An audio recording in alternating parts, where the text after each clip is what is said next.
Hello friends, ME 203 के पिछले lecture में हमने पढ़ा था क्रिस्टलोग्राफी के बारे में।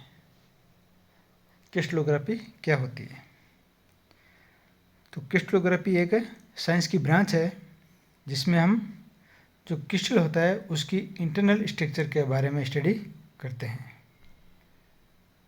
ओके, क्रिस्टलोग्राफी के साथ ही साथ हमने देखा था क्रिस्टलाइन स्ट्रक्चर क्या होती है, सॉलिड की क्रिस्टलाइन स्ट्रक्चर, उसकी पॉलीक्रिस्टलाइन स्ट्रक्चर और अमोर्फस स्ट्रक्चर के बारे में हमने पढ़ा था। आज हम पढ़ेंगे यूनिट सेल क्या होती है, स्पेस लैटिस क्या होता है और कौन कौन सी स्ट्रक्चर है वो यूनिट सेल की हो सकती है।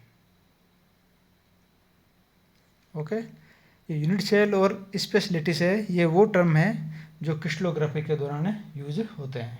जब हम क्रिस्टलोग्राफी के बारे में पढ़ते हैं तो ये स्पेस लैटिस है और यूनिट सेल ये टर्म है वो उसमें यूज आते हैं हमारे। तो यूनिट सेल क्या है?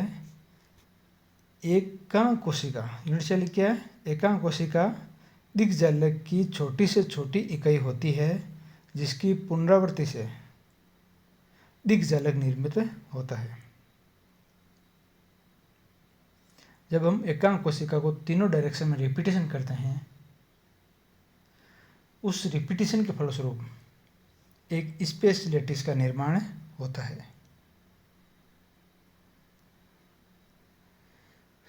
तो द स्मॉलेस्ट ब्लॉक और geometrical figure from which the crystal is build up by the repetition in three dimensions is called the unit cell. The fundamental grouping of particles which are repeating entities. प्रत्येक एकांक कोशिका size में, आकार तथा orientation में एक समान होती है।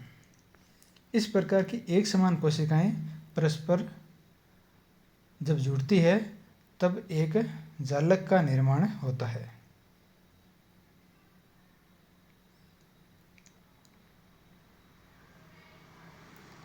Unit cell is basic structural unit और building block of the crystal structure.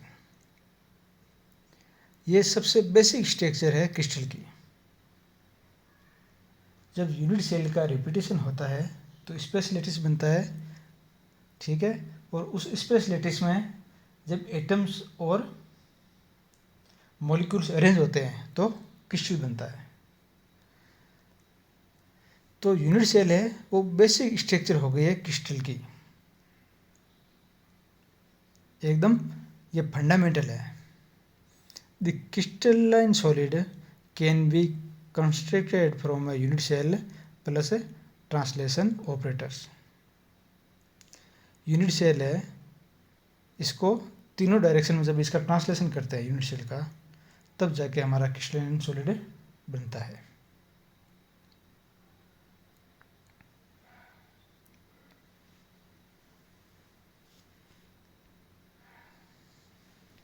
जब यूनिट सेल का अब हम देखेंगे एक 3D यूनिट सेल है वो कैसी दिखाई देती है। 3D यूनिट सेल को डिफाइन करने के लिए 3 वेक्टर्स काम में लेते हैं जिनको हम नेमली ए, बी और सी कहते हैं, और साथ ही साथ 3 एंगल्स भी इनके बीच में जो बनते हैं उनको अल्फा, बीटा और गामा से हम दर्शाते हैं। To define any crystal structure these 6 lattice parameter are essential. किसी भी यूनिट सेल को, ठीक है, किसी भी यूनिट सेल को बताने के लिए इन 6 लैटिस पैरामीटर की ज़रूरत हमें पड़ती है। जब तक इन 6 पैरामीटर्स के बारे में हम नहीं बताएंगे तब तक हमें क्रिस्टल की स्ट्रक्चर के बारे में पता नहीं होगा। जहाँ पे अल्फा जो एंगल है वो है between the vector B and C, जो बीटा एंगल है वो है ए और सी के बीच में, ऐसे ही गामा एंगल है वो है बी और ए के बीच में।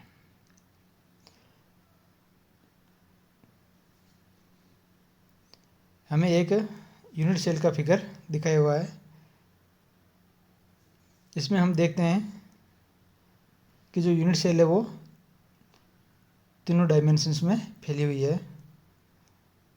जो एक्स डायरेक्शन के अलोंग इसकी जो विड्थ है इसको हमने ए से शो किया है।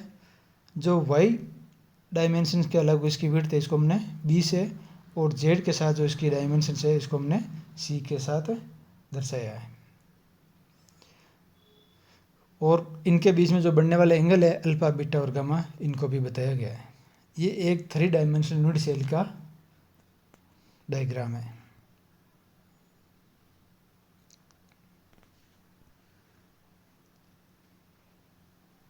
तो क्रिस्टल स्ट्रक्चर कैसे बनती है? पहले एक स्पेस लैटिस तैयार होता है। कैसे?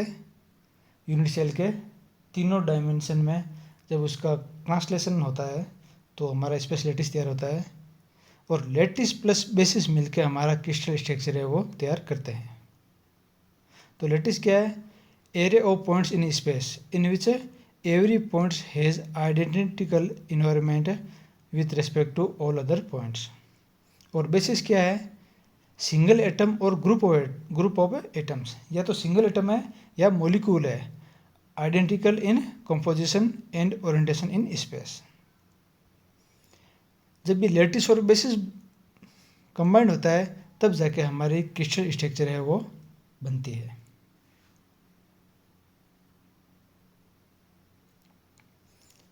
तो हम डिफरेंस देख सकते हैं कि लैटिस है वो एक ज्योमेट्रिकल आइडेंटिटी है ना, और जो बेसिस है वो हमारी फिजिकल आइडेंटिटी है। तो इन दोनों के मिलने से हमारा क्रिस्टल स्ट्रक्चर है वो तैयार होता है।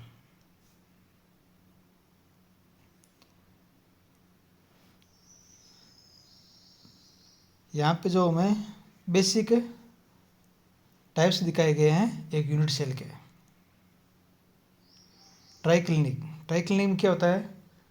जो तीनों वेक्टर होते हैं ए बी सी, ये इक्वल नहीं होते हैं। न ए बी के बराबर होता है, न बी सी के बराबर होता है, और न सी ए के बराबर होता है। तीनों जो ए बी सी वेक्टर है वो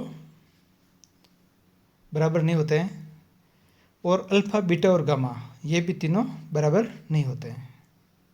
फिर है मोनोक्लिनिक स्ट्रक्चर। इसमें जो एंगल होते हैं दो, अल्फा और गामा, वो 90 डिग्री पे होता है, और जो बीटा होता है वो 90 डिग्री नहीं होता है। और तीनों जो वेक्टर है ए बी सी ये तीनों बराबर नहीं होते हैं। ऐसी जो स्ट्रक्चर होती है उसको मोनोक्लिनिक कहते हैं। फिर है ऑर्थोरोम्बिक स्ट्रक्चर। ऑर्थोरोम्बिक स्ट्रक्चर में एंगल जो तीनों होते हैं अल्फा, बीटा और गामा, वो तीनों 90 के बराबर होते हैं, जबकि जो इनकी भुजा है यूनिट सेल की वो तीनों ही अलग अलग माप की होती है। ये 3 टाइप बताए गए हैं यूनिट सेल के। उन 3 के अलावा जो हमारे पास और है क्यूबिक में क्या है? ए बी सी तीनों वेक्टर बराबर होते हैं, और साथ ही साथ अल्फा, बीटा, गामा ये तीनों एंगल बराबर भी होते हैं, और तीनों 90 डिग्री के बराबर होते हैं। ऐसी स्ट्रक्चर होती है उसको हम बोलते हैं क्यूबिक स्ट्रक्चर। फिर है रोम्बोहेड्रल या ट्राइगोनल स्ट्रक्चर। इसमें जो भुजाएं हैं तीनों, इनका माप बराबर होता है, A equal to B, B equal to C. Angle भी तीनों बराबर होते हैं, अल्फा, बीटा और गामा तीनों एंगल भी बराबर होते हैं, लेकिन 90 के बराबर नहीं होते। तीनों एंगल 90 से अलग हो गए। तीनों एंगल होंगे तो बराबर ही, लेकिन 90 डिग्री के बराबर नहीं होंगे। फिर जो एक और यूनिट सेल की बेसिक स्ट्रक्चर है वो है टेट्रागोनल। ये टेट्रागोनल में 2 भुजा बराबर होती है, ए और बी, लेकिन सी है वो इससे डिफरेंट होगी। लेकिन जो इसमें एंगल है अल्फा, बीटा और गामा वो तीनों 90 के बराबर होंगे। फिर है हेक्सागोनल में भी ए और बी दोनों बराबर माप की होगी, लेकिन सी है वो ए और बी से डिफरेंट आकार की होगी, डिफरेंट माप की होगी। 2 एंगल इसमें 90 डिग्री के होते हैं, अल्फा और बीटा दोनों बराबर भी होते हैं और दोनों 90 के बराबर होते हैं, जबकि जो गामा एंगल है वो 120 डिग्री के बराबर होता है। तो ये मेनली 7 टाइप है ये लैटिस के। एक यूनिट सेल है, इसके ये 7 प्रकार की लैटिस अरेंजमेंट इनका हो सकता है।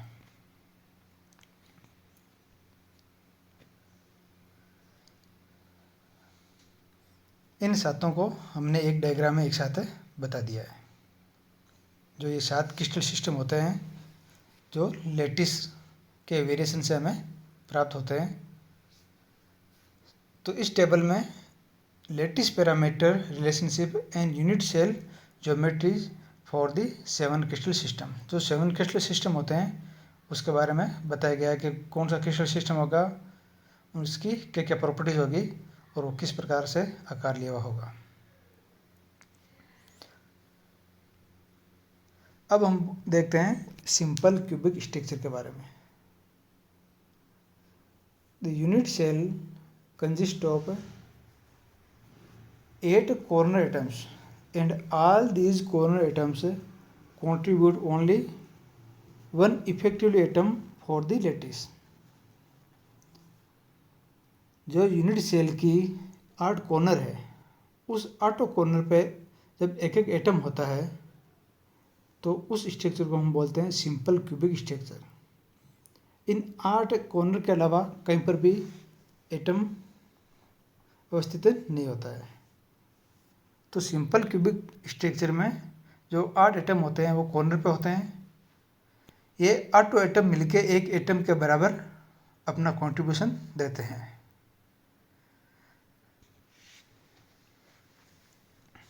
जब हम किसी स्ट्रक्चर के बारे में पढ़ते हैं तो हमें उसका कोऑर्डिनेशन नंबर के बारे में पता होना चाहिए। कोऑर्डिनेशन नंबर क्या होता है? The number of atoms immediately surrounding A central atom in A crystal.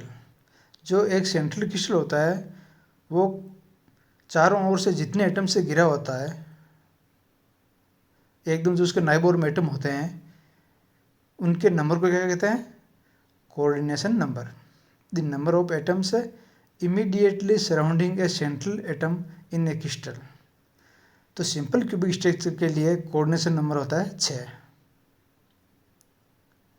और जो ये सिंपल क्यूबिक स्ट्रक्चर है ये पोलोनियम में पाई जाती है। ये इस टाइप की स्ट्रक्चर है वो धातुओं में बहुत ही रेयर केस में मिलती है। क्यों? क्योंकि इनकी जो पैकिंग होती है वो बहुत ही पुअर होती है। जब हमें किसी स्ट्रक्चर का एटॉमिक पैकिंग फैक्टर निकालना होता है तो उसका फॉर्मूला होता है volume of atoms in a unit cell upon total unit cell volume. एक यूनिट सेल में जो एटम्स होता है उनके वॉल्यूम को जब हम टोटल यूनिट सेल के वॉल्यूम से डिवाइड करते हैं तो जो हमें रेशियो मिलता है उसको हम कहते हैं एटॉमिक पैकिंग फैक्टर। ये उस स्ट्रक्चर की डेंसिटी के बारे में बताता है। तो जो एटॉमिक पैकिंग फैक्टर है for the simple cubic structure उसकी वैल्यू होती है 0.52। इसका मतलब है कि जो एटम्स की ऑक्यूपेंसी है यूनिट सेल में वो 52% है। बाकी की 48% जो है वो वहाँ पे वॉइड है, मतलब कि वो खाली जगह है, वहाँ पे एटम्स नहीं है।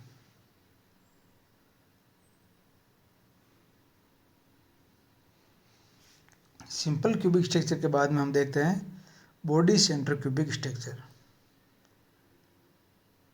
बॉडी सेंटर्ड क्यूबिक स्ट्रक्चर में 8 एटम्स तो कॉर्नर पे होते हैं एक यूनिट सेल के, और एक होता है उस यूनिट सेल के सेंटर में होता है। इसीलिए इसको कहते हैं body centre cubic structure. 8 atoms corner पे एक यूनिट सेल के और एक उस यूनिट सेल के सेंटर में होता है। जो सेंटर में एटम्स होता है वो और कोई भी यूनिट सेल के द्वारा शेयर नहीं किया जाता है, जबकि जो कॉर्नर पे एटम होते हैं वो दूसरी यूनिट सेल के द्वारा भी शेयर किया जाता है। लेकिन जो सेंटर में जो एटम है वो और कोई भी यूनिट सेल के द्वारा शेयर नहीं किया जाता। जो कॉर्नर पे है वो एटम 1/8 योग है वो उसका उस यूनिट सेल में होता है। बाकी का जो पार्ट है वो अलग अलग एटम अलग अलग यूनिट सेल के द्वारा शेयर किया जाता है। बॉडी सेंटर क्यूबिक स्ट्रक्चर में कोऑर्डिनेशन नंबर होता है 8। जो मेटल्स बीसीसी स्ट्रक्चर लिए होते हैं उनके एग्जांपल है chromium, iron, molybdenum, potassium, sodium और वेनेडियम। इस प्रकार number of atoms per unit cell कितने हो गए 1/8 इंटू मल्टीप्लाई बाई 8, क्योंकि जो कॉर्नर पे जो एटम होता है उसका योगदान 1/8 होता है और टोटल 8 एटम ऐसे कॉर्नर पे है, इसलिए उनका जो सम्मिलित उनका हो गया 1/8 मल्टीप्लाई बाई 8 प्लस 1।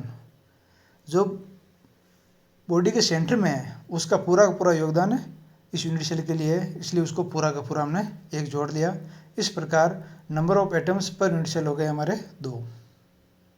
इसका एटॉमिक फैक्टर है 0.68। इसका मतलब है कि जो बीसीसी स्ट्रक्चर है उसमें एटम्स की ऑक्यूपाई है वो 68% है और बाकी की 32% है वो वॉइड है या इंटरस्टिशियल स्पेस है। So the BCC is tightly packed then the simple cubic structure. क्योंकि जो सिंपल क्यूबिक स्ट्रक्चर था उसमें 52% ऑक्यूपेसी थी एटम्स की, इसमें 68% है। अब है face centre cubic structure. Face centre cubic structure में 8 एटम्स होते हैं, वो एक यूनिट सेल के कॉर्नर पे होते हैं और हर एज पे जो बाकी की जो नहीं है फेस सेंटर है तो बाकी के जो एटम्स होते हैं वो इसके हर फेस पे होते हैं। Each face has 1 centre atom. Her face के सेंटर में एक एटम होता है और बाकी के 8 एटम होते हैं वो उस यूनिट सेल के कॉर्नर पे होते हैं।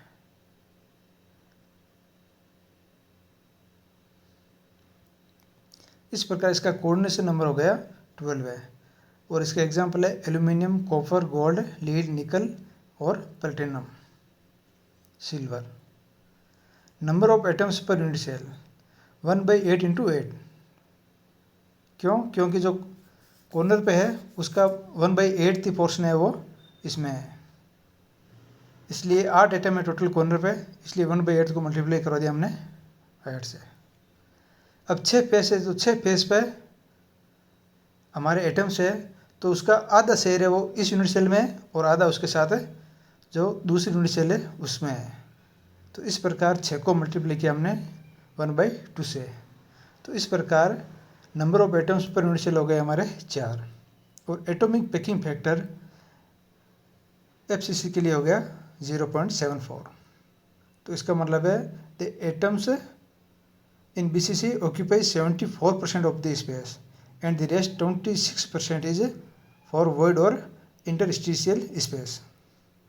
So FCC is the tightly packed than the BCC, क्योंकि BCC का क्या है 68% है और इसका 74% एटम्स की ऑक्यूपेंसी है। इस प्रकार FCC है वो BCC से भी टाइटली पैक्ड है। ओके, नेक्स्ट हम अगले लेक्चर में देखेंगे। Thank you.